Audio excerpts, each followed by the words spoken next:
우리 자유통일당 대표를 끌고 오신 우리 고영일 변호사님 모시겠습니다.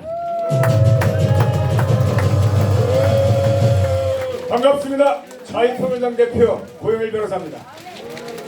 제가 좋아하는 성경 구절이 있습니다. 이사야서 60장 22절 말씀입니다. 그 작은 자가 천을 이루겠고 그 약한 자가 강국을 이룰 것이라. 때가 되면 나 여호와가 속히 이룰 것이라. 때가 이르렀습니다. 여러분 때가 이뤘다고 믿습니까? 맞습니다. 때가 이르렀습니다. 내년 4월 10일 그날 우리는 강국을 만들 것입니다. 그런데 우리를 보고 정교분리 원칙에 위배된다고 하면서 교회가 왜 정치를 하는가? 이렇게 외치는 자들이 있습니다.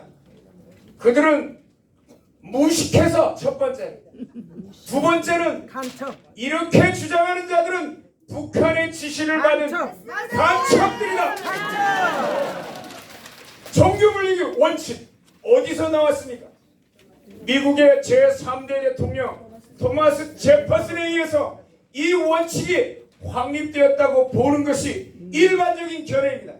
세 가지를 논하고 있습니다. 세상 정부는 교회를 핍박하는 법률을 제정할 수 없다. 첫 번째 원칙. 두 번째는 그 내용 중에 세상 정부는 교회에 세금을 부과할 수 없다. 마지막으로 세상 정부의 수장이 교회의 수장을 겸할 수 없다. 이 세 가지 원칙이 맨 처음 만들어졌던 정규분리 원칙의 내용을 이루는 것입니다.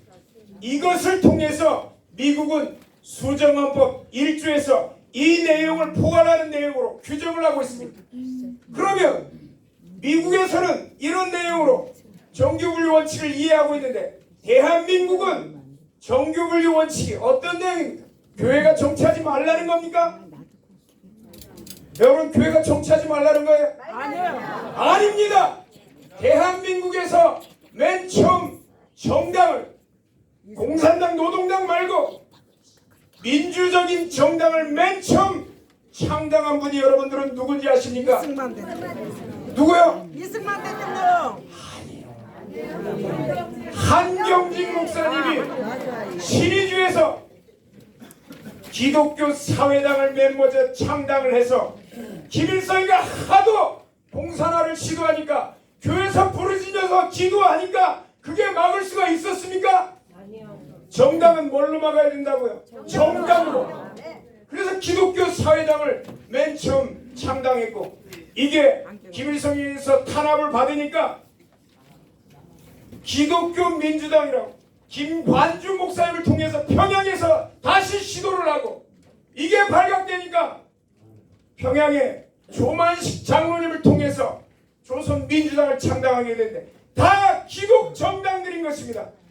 정확하게 정교분리 원칙을 이해한 분이 한경직 목사님이었던 것입니다. 그러면 우파들은요? 대한민국의 우파들은 지금까지 뭐 했습니까? 아무도 이걸 제대로 이해하지도 못했고 두려워서 벌벌 떨면서 이걸 해내지 못했는데 김준곤 목사님과 조영기 목사님께서 바로 우리 좀 전에 말씀하셨던 전 목사님과 장 목사님을 통해서 이 일을 시작하셨던 것입니다. 여기에 반대하는 자들, 특히 북한의 지령을 받았거나 빨갱이들이 여기에 대해서 지독하게 반대를 합니다. 그러면 좌파 목사들은 어떻게 했습니까? 여러분 문익환 목사 잘 아십니까? 이 사람 정치했습니까? 안 했습니까? 그 사람 동생은 목사 신분으로 DJ 때 부대표를 하면서 당 부대표를 하면서 국회의원도 하고 통일부 장관 했던 이재정 장관 성공회대 신부의 신부. 좌파가 정치하면 입을 싹 닫고 우파 교회가 정치하면 얘기를 비난하는 얘기 이거 우리 받아들일 수 있습니까? 없다는 것입니다. 비난하는 기자들이라든가 그 사람들을 비난하는 목사님들을 향해서 저는 대화를 하다 그렇게 합니다. 그럼 문익환 목사가 정치한 게 잘못됐습니까? 이재정 통일부 장관이 정책을 잘못했습니까? 입이 10개라도 잘못됐다고 하는 놈 한 명도 없었습니다. 그 사람도 잘못됐습니다 하면 제가 목사님 이름을 돌아다니면서 강의할 때 그분들이 잘못됐다고 얘기해도 되겠습니까? 그건 하지 말라고. 무슨 말입니까? 교회가 정치하는 건 정당하다는 겁니다.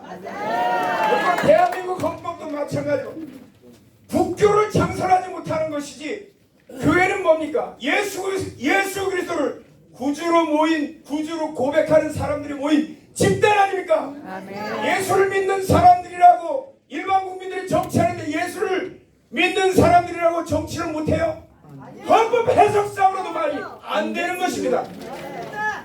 아까 얘기했던 것처럼 때가 이르렀습니다. 내년 4월 10일 여러분들을 통해서 대한민국이 강국이 되는 역사 기대하겠습니다. 감사합니다.